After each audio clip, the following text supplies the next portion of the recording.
Hello and welcome back to episode 3 of the Breastfeeding podcast series. So far in this series, we have learnt the foundational knowledge that you'll need to help establish a confident and successful breastfeeding relationship, as well as learning about the magical breast crawl and why it is so important as an initiation into your breastfeeding journey. For those of you who missed the first 2 episodes, I do encourage you to go back and listen to them first. They will help set you up with a normal and physiological understanding of breastfeeding before we dive in today and talk about when things don't quite go to plan with your breastfeeding journey.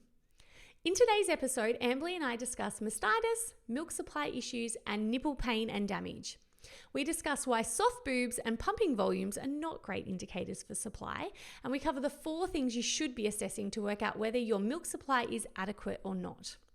We also cover whether or not the yummy lactation cookies and teas are even worthwhile, and do you really need to prepare your nipples for feeding? We also have a great chat about how robust the lactation system is, and yes, we do discuss how grandmas can sometimes breastfeed their babies. Amberley and I really geek out in this episode about how incredible our bodies truly are, and I think you are absolutely going to love this one. Let's talk troubleshooting. Right. I feel like we've covered the 101, the basics. For anyone who's never had any clue about breastfeeding, I think this has been really valuable to give women a really good understanding of the breast crawl and organically how it should be set up. But as you know, and I know, it doesn't always work out so well, and there can be issues that come up. So let's talk about some of the common issues that women might experience. And this is just from what I know. You may be able to contribute a few more, but let's talk about nipple damage to start with. So you mentioned before about the latch and how having a correct latch is important, but what is normal? Because a lot of women are told that your nipples should hurt, and that's part of the breastfeeding journey. So can you delve into nipple pain and nipple damage for us? Sure. So I wouldn't necessarily say it should or shouldn't hurt, because again, there's a lot of reasons why it could hurt for mothers. I think what's important to remember is probably the way it works, like the mechanics of it. So if you put your tongue on the roof of your mouth, you'll find the hard palate, and then take your tongue back about 2/3 of the way, and you'll see it go soft. That's the soft palate. So that's actually where your baby draws your nipple to get on properly. So your nipple actually lengthens 3 times its normal length to get all the way back, to the soft palate. Know that. It's a long way. Breasts don't look like how they used to. Yeah, exactly. And thanks to collagen and elastin, our nipples have this amazing ability to do that. But at the start, that's not very great sensation. That doesn't feel super comfortable. And so what you're feeling is your nipples repeatedly hitting the hard palate, and it's being sort of pinched, and it's not very comfy.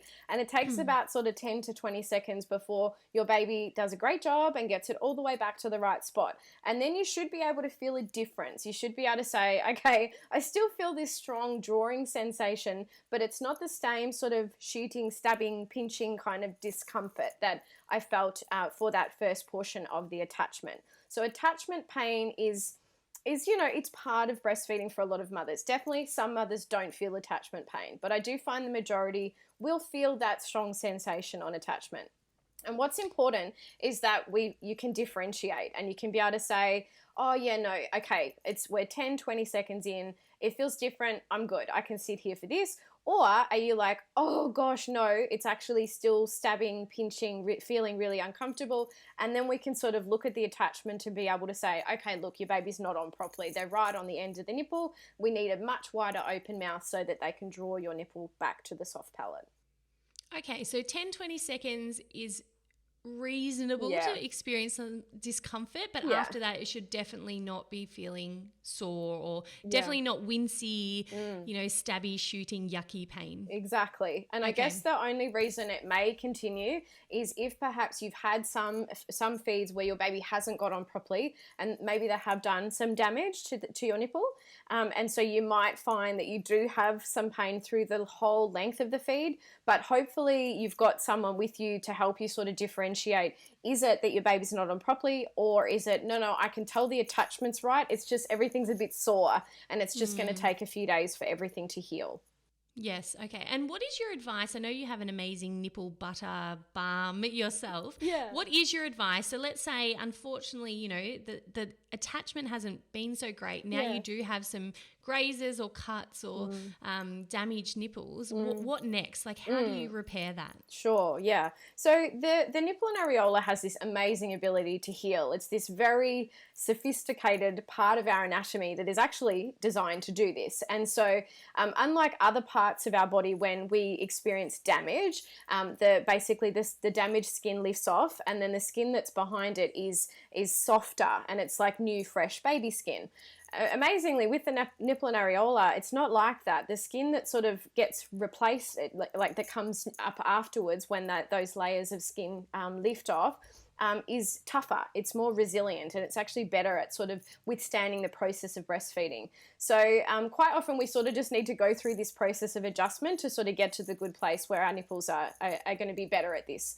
I definitely say you need help with positioning and attachment at the start. You need to learn what it looks like when your baby's on properly, you know, how their top and bottom lip gets fanned out, how there's no like tugging on the nipple, like the breast tissue around, it's not like moving in all different directions. Your baby looks like they've got this really solid attachment. That's really important. And then, yeah, definitely good products. I'm really big on specific products for nipples, which is why I've made a nipple butter, because I looked for a long time to find something. None of them had the ingredients that I wanted in them, because the herbs are very important. You need herbal medicine to have a therapeutic benefit, and a lot of the products on the market are just lanolin based, and I find that they're not strong enough. They don't do enough for you know, just the standard adjustment for nipples to get used to breastfeeding. So you really want a product that's going to accelerate wound healing but not do anything bad. And by bad I mean there's also a lot of products on the market that have essential oils in them, and as we talked about before about the importance of the breast crawl, mainly our babies using their sense of smell. If there's essential oils or you're using a balm that's very aromatic, that's going to be a real problem for your baby in their ability to use their sense of smell. They're not going to be able to find your nipple in the same way. So it's all about finding the right product that's not going to impact your breastfeeding in a negative way, but it's going to really accelerate wound healing so that your nipples can adjust quickly to that process of breastfeeding, and you're going to be moving into a really good place. That's great advice. And that's another reason why it's recommended to avoid perfumes and things in the early days as well, isn't it? Because they can overwhelm their senses. Yep. Yeah. No, that's really fantastic advice. I know myself, I had a cracked nipple, tiny crack on my left breast. I still remember it because I swear I have a little bit of trauma from it. Yeah. When I had Mussy, and it was the worst thing. I just had a C-section, and that was like a blip on the radar compared to this cracked nipple. Oh, yeah. And the only reason I think that we got on top of it is because a midwife walked into the room as I was latching him, and I was biting onto a towel, and like my entire face was wincing. And she looked at me and she said, "Laura, what are you doing?" And I said, "I'm just trying to feed him." Yeah. And she said, "How long does this pain last for?" And I said, 30 seconds. But then when I really thought about it, it lasted the whole time. And then I looked at my nipple. I hadn't actually looked yet. Yeah. And it was the tiniest little crack. And I tell you what, it produced the most pain. And I found myself feeling really anxious to feed on that side. So when I knew I was up to that side, I was like dreading it. And that was 4 days. So my heart goes out to women who I've treated mastitis in the clinic multiple times, and women have bleeding nipples, and there's some really awful examples of nipple damage, and my hat goes off to these women who continue to breastfeed. And I think that's when you need support. That's when you really need help, because that shouldn't be happening, first of all. So it's like, how can we prevent this from continuing to happen? But psychologically, I just think that is intense trauma to go through every time you need to feed your baby, to experiencing that sharp shooting sort of pain. Is there like a normal time frame to expect that to happen? So is it like if you're getting nipple damage beyond 4 weeks or 6 weeks that there's a real problem? Is it normal just in the first couple of weeks, or is there no answer to that question? No, yeah, for sure. I think, it's great to sort of prepare ourselves. It does take 6 weeks to establish breastfeeding. And when I say establish, there's lots of things that are going on in that first 6 weeks. So you're establishing your milk supply, your baby's learning learning the correct way to attach to the breast. So yeah, if you're going to experience nipple damage or those times when your baby doesn't quite get on properly, it's going to happen in those first 6 weeks. And our nipples go through this very rapid period of adjustment in that time. So for most mothers, definitely by 6 weeks, a lot of that's really well and truly resolved. There's a lot of my clients, I find that within sort of the first 4 weeks, they'll find that things get much, much better. But then there's exceptions to the rule where there's mothers that have really sensitive nipples and that they take, beyond 6 weeks. They do get to a place where it's comfortable, but it takes a little bit longer for them. Yeah, so everyone's experience is different. But I definitely think if you can prepare yourself in your mind, I'm going to work at this for 6 weeks. Statistically, if you get through, I call it the golden 6-week mark, you're likely to go on and successfully breastfeed. That's great. And small goals are always so much easier to achieve, aren't they? Yeah. I've heard the phrase that breastfeeding is like wearing in a new pair of shoes. So it shouldn't be sharp shooting pain, but it's like a little bit of rubbing and discomfort. Do you agree with that? Yeah, I think that sounds about right. Yeah, I would say, okay. You've got to be prepared that, just with me explaining like the anatomy of what happens in your baby's mouth, it's not going to be super comfortable for everyone. Again, it depends on like the length of your nipple. Some babies can get a mother's nipple back super quick and there's no discomfort, but definitely there's plenty of mothers that it's like it really makes you sit up and do some deep breathing. To attention. Yeah. But no, I think that's a good, I've not heard of that before, but I think it fits. Yeah, I heard that once, and I just remember thinking that that sat well with me. The idea that it's not going to be seamless, easy, meditation music and love everywhere. Like it might be a little bit uncomfortable, but it shouldn't be painful. Nice. And Amberley is going to actually demonstrate latch for Posse members a little bit later in this interview. So definitely keep your eye out for that. And we are also going to do a little bit of myth busting when it comes to whether or not we should prepare our nipples. So we're going to do that a little bit later on. Great. Whether we need to toughen them up or not. There's some interesting myths circulating around there. But let's move on to another really common troubleshooting issue that women might have, mastitis. So can you explain the 101, the basics that we need to know or look out for when it comes to mastitis? Sure. So I think the first thing is that we as mothers need to be really familiar with our anatomy. I'm just going to bring my knitted boob in. We need to be able to feel our boobs like before, during and after a feed, because your milk ducts are like these wiggly worms. And so what we want to do is be able to say, well, yeah, okay, it feels quite firm there. It feels like there's a lot of milk there. Or you might be like, oh, it feels a bit lumpy on this side. So you'll do your breastfeed, maybe do some gentle massage in the direction of the nipple just to encourage the milk to flow. And then you come back at the end of the feed and you'll be able to go, yeah, that's heaps better now. It feels really different. Certainly for the mothers that I find, and there's a lot of mothers I will meet that say, oh, I didn't touch my boobs at all. Like I don't want to interfere with anything. And I think it's so important to know that these are your equipment. You have to be really familiar with what do because your milk ducts are these wiggly worms, maybe anatomically some of your ducts, when they're really full, they feel very lumpy, but then after the milk is gone, they don't. And it's just because they wiggle in a way that makes them feel like there's lumps there. If you know that, you're not going to panic over feeling, that there's a blockage there. You're like, oh no, that's just, I've got some ducts there that are really close together and I know it feels like that there. So I think if we learn things like that, we're much less likely to have issues with things like blocked ducts or mastitis because we're really familiar with our boobs. But mastitis is something that it's basically just your body's way of saying that the milk has sat there for too long. There's an inflammatory response in the surrounding tissue around the milk ducts. So the milk itself is fine. There's nothing wrong with it. And your baby can and needs to keep breastfeeding, but you need to remove the blockage. So, doing things, sort of my 3 sort of go-tos are, using a little bit of heat before. Don't go too crazy on the heat because we don't want to add more, like lots more heat, but a little bit of heat before the feed, doing that massage during a feed, and then bringing in some cold packs afterwards to reduce inflammation. There's lots of other things that I recommend with mothers. I won't kind of go through everything, but I think what's important to remember is that if you feel well within yourself, if you're like, I feel not great, but I feel okay, then, the idea is to just clear the blockage, because a lot of mothers think if I get a blockage or mastitis, I need antibiotics. And antibiotics come with a whole heap of downsides. Mainly, they totally alter and destroy your healthy gut flora and that of your baby as well. But they also put us at risk of thrush in a major way. And thrush for a postnatal mum is a nightmare. It's like so hard to cure.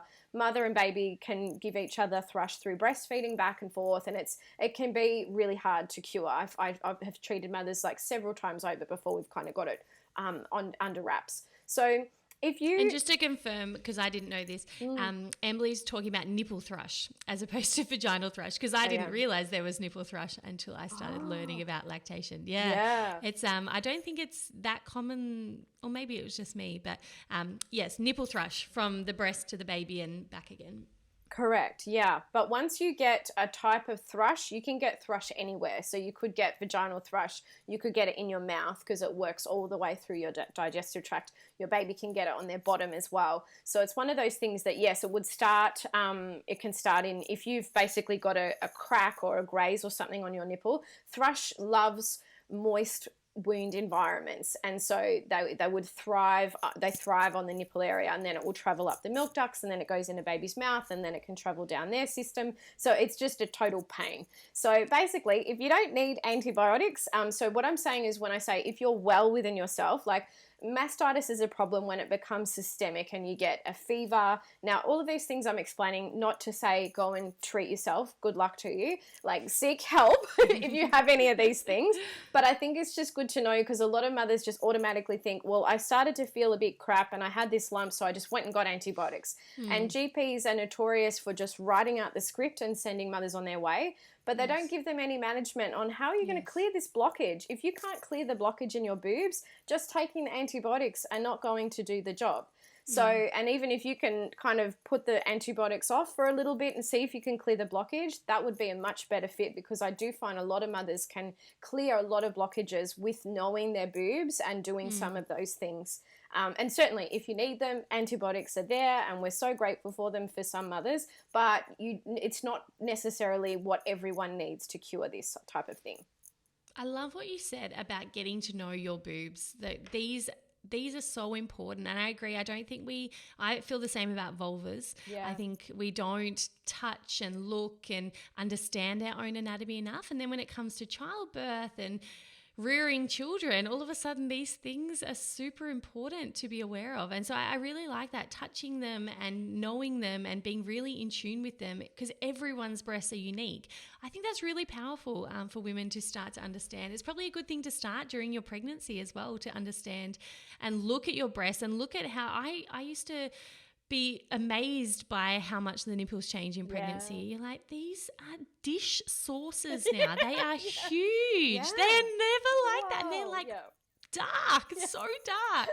And I find it so fascinating. But I think that's really, really great advice. And look, as a physiotherapist, we do treat women with mastitis as well. And I'm the same as you, Amberley, in that antibiotics, sure, it can be great for some women, but I think management is the best thing. So why are you getting mastitis in the first place? What risk factors do you have in place that have led to this event so that it doesn't happen again? It's all well and good to treat it now, but I don't know, maybe that sports bra was too tight. And so if you do that again, or maybe you skipped that feed and you thought it was fine, but maybe it's not. So I think getting the risk factors down pat is super important, and clearing the duct is super important. Physiotherapists can use ultrasound as well, and I've had really good experience with that as well. So there is lots of conservative management options before you need to go to the antibiotic route. So I think that's really important to know. And the last one I wanted to touch on from an issue that a lot of women will talk about is low supply, or having like a fussy baby on the boob, which often tends to women seem to think that's related to a low supply. So I know we touched on this a little bit before, and it's probably not so easy. I know with these questions you're like, oh, but it's so individual. But could you sort of touch on if low supply is truly a problem? Because I've heard a statistic that it may not actually be a thing in most women. And do the breastfeeding teas and cookies and all of that, are they worth women's money?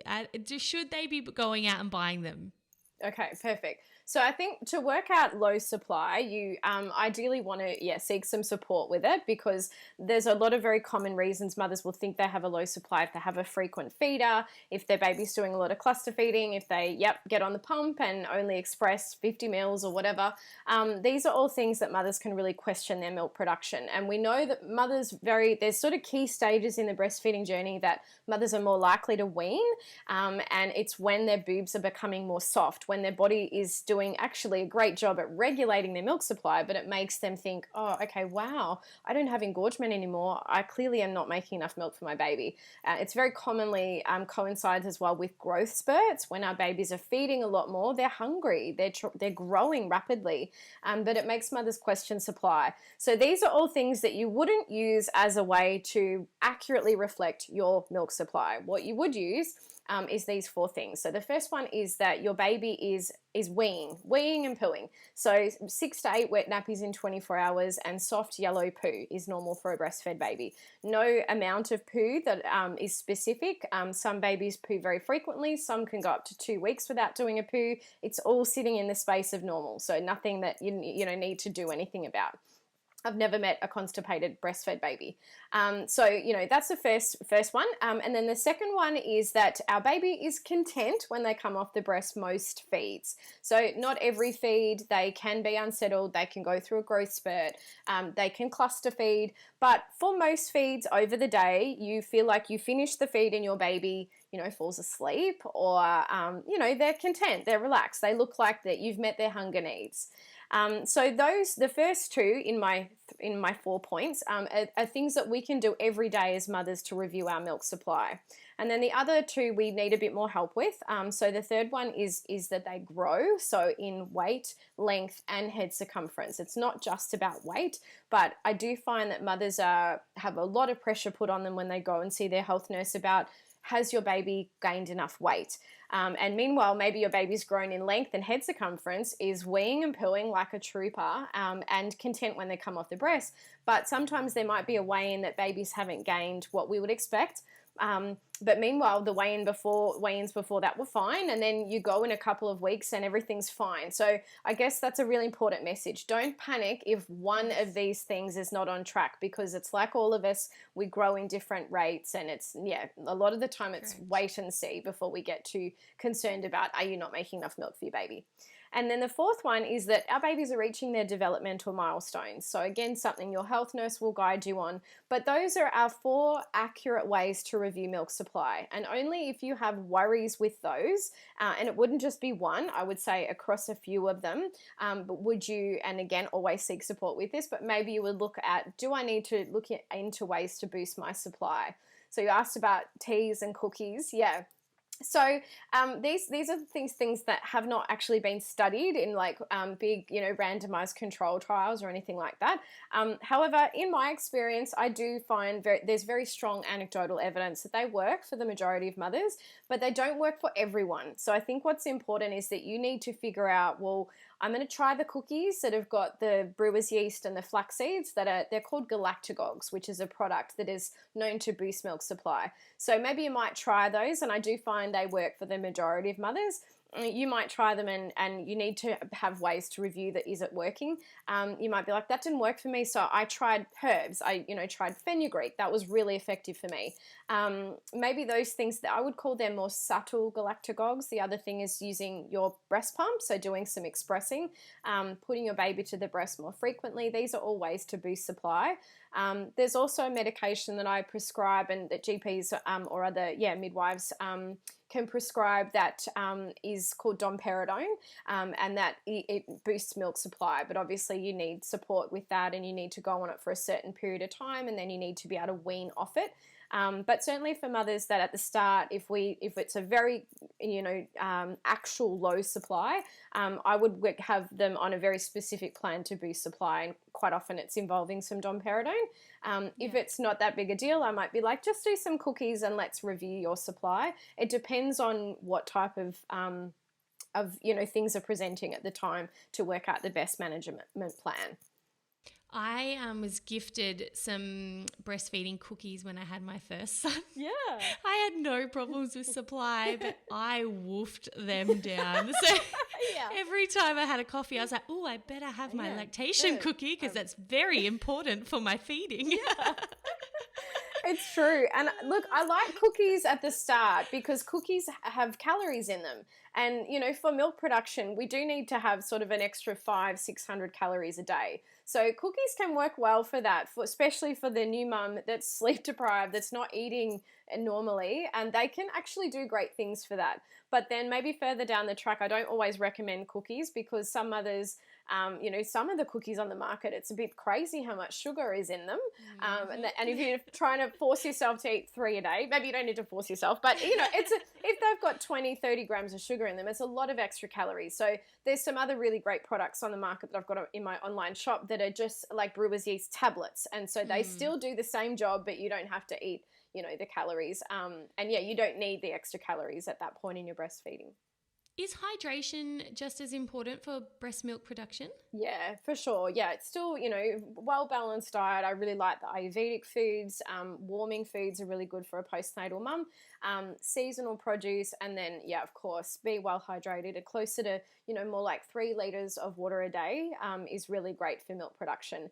But I think it's important too to remember with that, there's mothers in parts of the world that are, you know, experiencing famine, that are not able to meet the hydration needs that we would expect, and they still maintain a milk supply. So there's you know, the human body is amazing, and what mothers do is amazing. And I think it's important to remember that, you know, sometimes we, like, say you're not eating, or say you're eating, you know, certain things. That's another really popular question is, do I need to cut certain things out of my diet, like spicy foods or gassy foods or all of this? And a lot of the time I think we just blame mothers if babies aren't, you know, doing what we expect, or they're windy or whatever. And it's like, it's not, we don't need to always find answers. Babies are windy, and, you know, yeah, there's parts of the world that mothers are not necessarily having a balanced diet, but they are very capable of maintaining full milk production. So, yeah, a lot of the time we don't need to fix everything. A lot of the time I think breastfeeding is a very intelligent system, and it does work very well. And sometimes we just need to trust. Yes, that's such sound advice. And I think everything you just described with low milk supply and troubleshooting that, I just felt so relaxed hearing that. I think that was just such a good summary of check these boxes first, see how everything's going, and then seek help if you think you need it. Because I think I don't know if women are being told that. So thank you for summarizing that so beautifully. And I have been to a number of Australian breastfeeding seminars. Great. And I am always so fascinated by how robust the lactation system is. So what you were just saying then, how some parts of the world, you know, women have terrible diets, terrible hydration, but they still sustain such wonderful nutrition for their children. And I've seen examples of women who are in a coma who are still lactating and able to sustain that. And I've read stats on how, I can't remember exactly, but essentially the lactation system requires more energy than the brain in the postpartum period. Like, it's incredible how our resources are directed to sustaining our child's life. So no wonder mums feel tired. Exactly. A little bit We're burnt out. phenomenal. We are so phenomenal, aren't we? I know, it's so cool. Mind. My favorite thing that I learned at a conference, you reminded me when you were saying that, was about in like war-torn countries where like devastatingly babies have lost their mums, grandmas have breastfed and they've relactated, like, or, you know, years later, maybe they breastfed their child, and then, you know, here's this baby that has no food source, and grandmas have been able to, I know, isn't that I've the got cool? goosebumps. Isn't that? I've got goosebumps. I agree. When I first heard that, I was like, that is so amazing that you know, incredible. And I guess that's just the testament to milk making cells have memory, and we can, just by stimulating the milk ducts, for a mother who's breastfed before, she actually can bring in supply again. It's so fascinating. Oh my God. Yeah. I find lactation, incredible. So interesting. Wow, I hope you found that episode just as informative and helpful as I did. I think it is so empowering to have this information on you before you give birth, so that you're one step ahead of these issues should they ever present after birth. Instead of freaking out and worrying about milk supply issues, you now have a simple 4-step strategy to help you work through this. You also now know what to look for in early mastitis symptoms, and that you don't necessarily need to run straight to the doctor for antibiotics, but instead you could try and assess the root cause of the problem first. As for nipple damage and pain, well, I wish I knew that before I had my first son, because it would have saved me a lot of mental trauma and physical pain. So I hope you enjoyed that episode, ladies. I will catch you for episode 4, which is a super funny, informative, but also horrifying chat where Amberley debunks a whole heap of common breastfeeding myths.